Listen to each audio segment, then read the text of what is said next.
Am I the asshole for solving my ex-girlfriend's problem without her consent? We broke up over this. Basically, my GF, now ex, lives in an apartment building where she shares her floor with just one other tenant, but the dude lets his big dog sleep in the hallway between their front doors. The dog does what dogs do. It thinks the hallway is its territory, so it defends it. It never bit anyone, but it'd usually growl and look aggressive whenever my ex or myself walked past it to go to her apartment.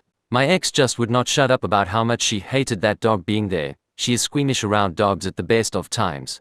But the dog's owner is a massive looking tattered up dude, and she'd keep whining that she didn't dare speak up to him because he scared her. I talked to the dude a couple times here and there, and while he looks dangerous, he seemed to me like a chill guy, so I kept telling her to just talk to him and I was sure he'd understand. But my ex was adamant. Absolutely not. Because she was afraid he'd get angry at her and retaliate somehow. Well, 3 days ago, I was sick of hearing her complaining about the dog again and again. I just got up, walked to the neighbor's door, rang the bell. He answered. I asked if he could avoid leaving the dog in the common area because it makes my GF uncomfortable.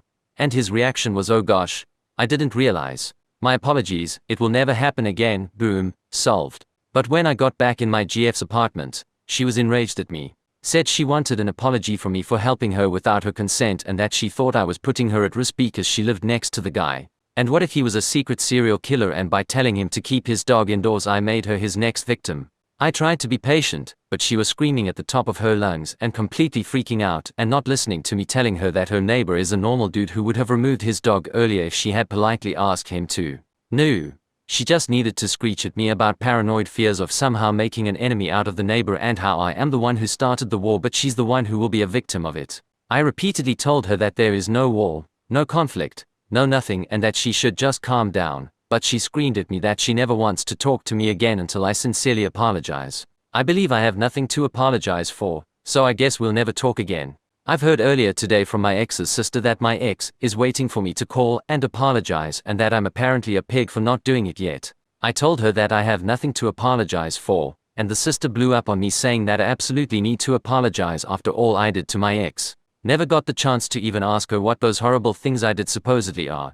She hung up on me. I used to be good friends with my ex's family and I hate to lose not only her but them too. So, am I wrong for believing I did nothing that requires apologizing for and being stubborn about that? So, AITA,